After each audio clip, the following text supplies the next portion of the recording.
warahmatullahi wabarakatuh. Halo teman-teman, selamat datang di podcast kami Bayang-Bayang Malam. Jadi kali ini kita kedatangan narasumber dari mahasiswa Universitas Muhammadiyah Surakarta yang akan menceritakan misteri di pabrik gula Gondang Klaten. Pabrik Gondang Klaten adalah tempat yang akan kita bahas pada podcast kali ini. Pabrik Gondang Klaten merupakan pabrik yang terbengkalai pada usia 2017 yang lalu, kurang lebih 6 tahun yang lalu ya. Pabrik tersebut membantu industri gula yang ada di Indonesia pada sejak zaman kolonial Belanda. Dalam podcast ini kita akan mengupas lebih dalam cerita misterinya. Kita juga akan mendengarkan cerita-cerita dari mahasiswa Universitas Muhammadiyah Surakarta yang bertempat tinggal asli warga Klaten. Pada podcast kali ini kita juga akan mengupas cerita misterinya dan kita juga akan mendengarkan cerita-cerita dari mahasiswa Universitas Muhammadiyah Surakarta yang berasal dari Klaten. Jadi jangan lewatkan videonya, tonton sampai habis.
Dengan siapa ini lah? Kasih. Siapa dulu? Terima kasih. Langsung aja ya ini, langsung kita tanya-tanya dengan narasumbernya. Pabrik gula Gondang Klaten kan terkenal dengan mistisnya. Apa nih yang kalian tahu tentang cerita-cerita mistisnya? Jadi pabrik Gondang Klaten kan terkenal mistisnya dengan sejarah panjangnya. Seringkali dikait-kaitkan dengan cerita horor-horor yang bikin bulu kuduk merinding. Apa nih yang bikin bulu kuduk merinding? Nah, sebelum lanjut, kita kasih tahu dulu ya di mana tuh tempatnya. Tempatnya tuh di itu. Kalau kita ke Jogja, kan ada itu kita melewati rumah dinas bupati. Lalu arah Jogja dikit kan nanti ada rumah sakit tuh, ada lampu merah, lurus dikit ada lampu merah lagi. Nah, disitu udah kelihatan pabrik gondangnya itu seperti apa. Udah tahu kan ya seperti apa tampilan dari luar, terbengkalainya sudah puluhan tahun tidak terpakai. Mesti angker sekali ya. Iya. Nah, lanjut nih ceritanya. Ceritanya bakalan dilanjutin sama Indira temanku. Gimana nih Indira, ada cerita mistis apa dari pabrik gula Gondang Klaten? Jadi gini ya, aku tuh sering banget dengar cerita dari warga sekitar. Konon zaman dulu, pabrik ini tuh sebuah pabrik yang terkenal. Bahkan maju gitu. Namun pada tahun 2017 pabrik ini mulai mati dan tidak berkembang lagi. Saat ini banyak banget warga yang bilang kalau pabrik ini tuh udah jadi horor gitu loh. Ya angker. Apa nih yang bikin angker dari pabrik tersebut?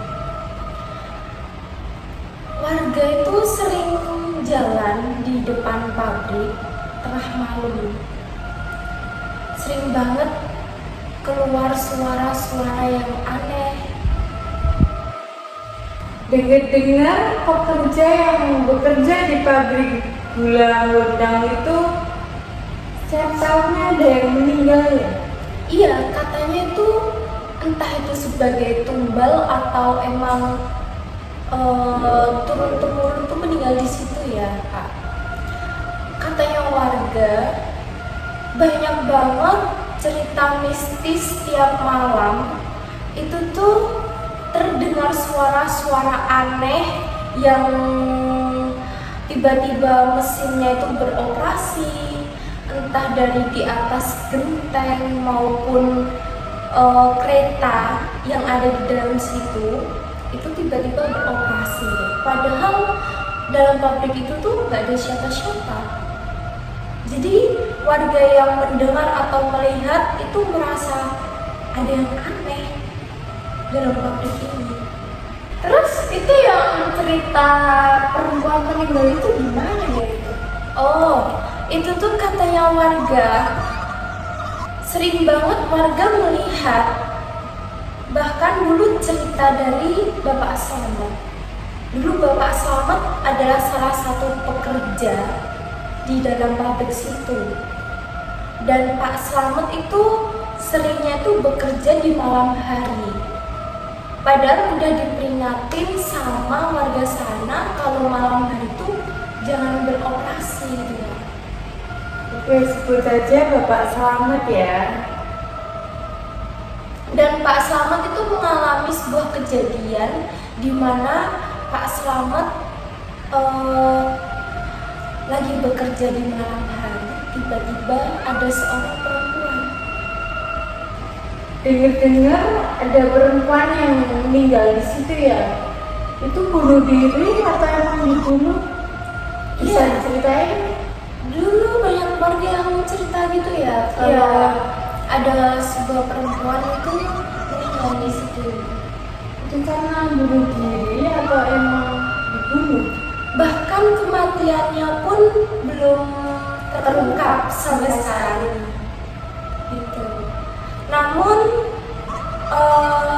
arwahnya almarhumah itu sering bertayangan di malam hari, apalagi di dalam pabriknya di atas. Itu kan meninggalnya beliau kan di atas penggilingan tebu. Apa ya?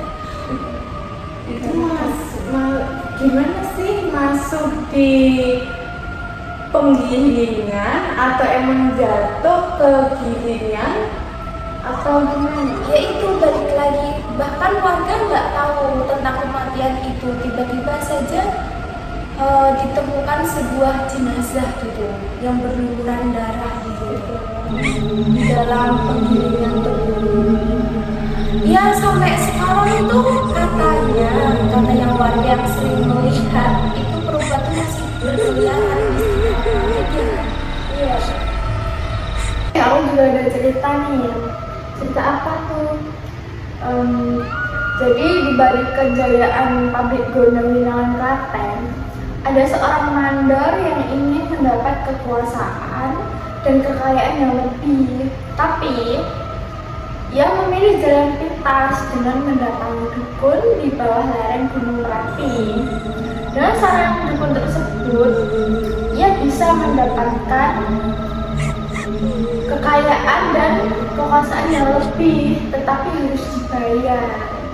Nah, dibayar pakai apa ya? Nah, bayarnya itu pakai nyawa manusia. Sama aja dengan tumbal ya gitu. Oh makanya banyak yang meninggal di situ tanpa apa ya, kayak belum terbungkam sampai sekarang gitu loh. Apakah perempuan yang meninggal dengan misterius itu ada kaitannya dengan mandor ini? Ini bisa aja ya. Tadi kan kita udah cerita nih tentang perempuan yang meninggal di penggilingan itu kan. Ya, secara tragis itu kan. Mungkin bisa jadi perempuan itu menjadi tumbal, salah satu tumbal Dari mandor itu. Setelah melakukan ritual mengerikan itu, mandor mendengar akhirnya pulang ke pabrik dan melakukan aksinya secara misterius, seperti para pekerja itu meninggal dengan tragis, masuk penggiling, lalu terjebak dalam ruang tunggu panas. Tapi orang-orang mulai curiga, tetapi dia tidak bisa membuktikan dengan jelas. Jadi cerita ini tuh banyak yang janggal gitu ya, kayak yang belum terungkap yang secara jelas gitu. Tapi tuh katanya warga ketika pekerja-pekerja yang meninggal secara aneh itu respon mandornya katanya biasa saja, seperti tidak ada apa-apa. Tetapi justru mandor itu malah lebih makmur dengan rumah megahnya dan kemewahannya di atas penderitaan pekerja yang sudah meninggal. Dengar-dengar nih ya, di cerita yang lagi viral tuh di gerbang masuk pabrik Gondang Gula itu ada sosok tinggi besar hitam yang selalu menakut-nakuti warga dan karyawan yang ada di situ. Apakah itu benar? Nah, tuh ada juga cerita dari warga sana ya. Katanya tuh ada kan pekerja baru yang baru kerja di sana. Nah, dia tuh kebetulan dapat shift malam. Nah, ketika dia keliling-keliling melewati mesin penggiling, dia tuh melihat ada sosok tinggi besar hitam dan dia melihatnya. Lalu si sosok itu seperti bicara dengan dia, bicara, jangan kesini, nanti kamu bakalan jadi yang selanjutnya. Dan katanya seperti itu, seperti jangan ke situ. Lalu dia menceritakan teman-teman pekerja yang lain untuk mengingatkan jangan ke situ. Mungkin yang berbicara tadi yang jangan ke sini, mungkin arwah-arwah yang sebelumnya yang sudah meninggal, dengan dia memperingati agar tidak ada korban selanjutnya. Jadi bisa dibilang ini pesugihan dengan memanfaatkan karyawan-karyawan yang ada di pabrik ya? Ya. Ada juga penjaga malam di situ sering mendengar suara-suara aneh, suara tangisan, suara lari, ya bisa suara mesinnya yang mulai beroperasi sendiri gitu. Mungkin bisa saja itu ulah arwah yang meninggal karena menjadi tumbal oleh manusia. Merinding, Asli yang merinding sih. merinding banget. Ada yang mandor yang menumbalkan karyawannya sampai segitunya. Segitu banget ceritanya. Dengar-dengar nih, di pabrik gula tersebut tuh ada sosok penunggu berkaki ular dengan badan setengah manusia. Apa bener? Bener itu masih ada sangkutnya ya sama cerita mandor tadi. Menurut legenda yang berkembang, dulu kan ada mandor yang ingin kekayaan lebih dan kekuasaan lebih. Namun dengan secara ritual tragis tidak dilaksanakan, akhirnya mandor tersebut mendapat kutukan dari kekuatan yang lebih tinggi. Nah, dia dikutuk menjadi ular setengah manusia. Dan sampai saat ini masih menjadi penunggu di sekitar pabrik Gondang Gula. Nah, balik lagi ada cerita dari warga sekitar. Ini tuh masih cerita tentang mandor. Jadi tidak hanya tentang pesugihan, mandornya tuh juga keji ya. Kejinya karena dulu katanya mandornya membunuh sebuah karyawannya sendiri karena sebuah kesalahan kecil yang berakibat fatal. Namun mandornya seperti lepas tangan, dia tidak ada tanggung jawab, bahkan merasa tidak membunuhnya. Itu membunuhnya itu karena apa? Dulu Itu tuh gimana cara membunuhnya? pernah dengar cerita berkepala buntung nggak? Nah, itu tuh warga sana menceritakan bahwa dulu tuh ada seorang pekerja, sebut saja namanya Irwan. Irwan ini salah satu pekerja dan di salah satu pekerjaan sana itu disuruh atau dituntut oleh mandornya bekerja secara keras, bahkan disiplin, ataupun mandornya meminta untuk secara sempurna.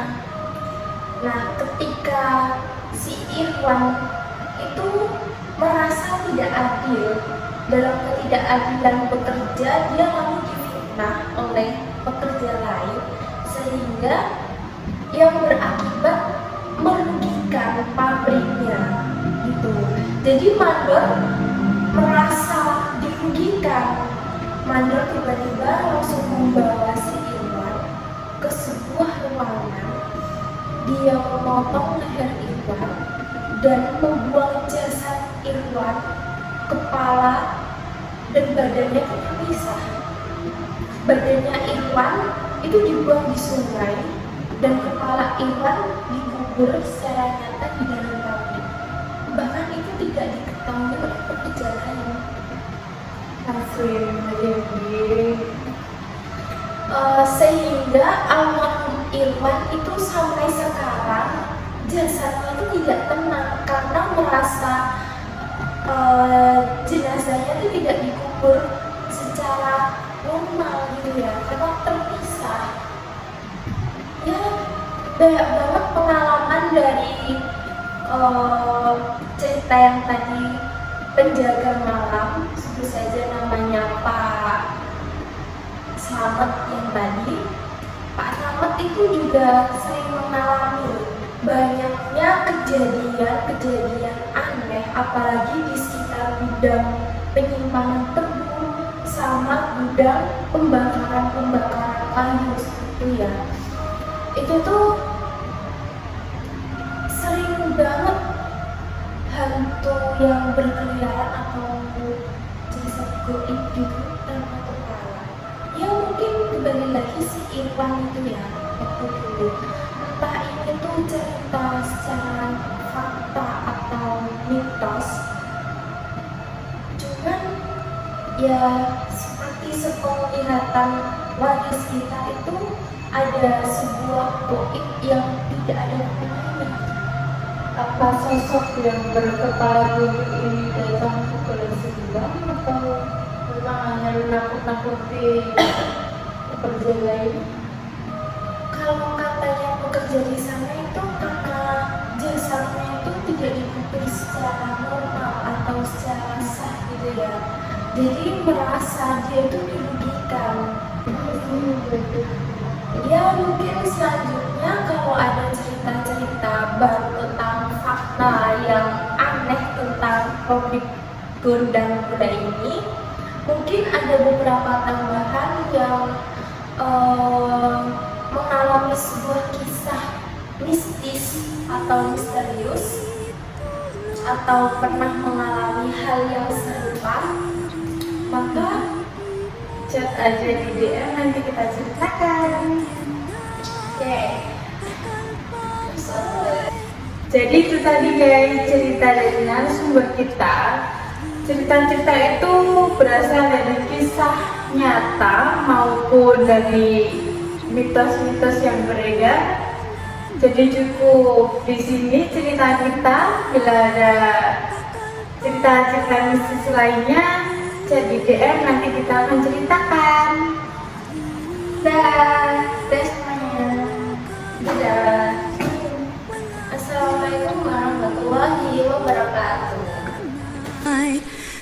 多点的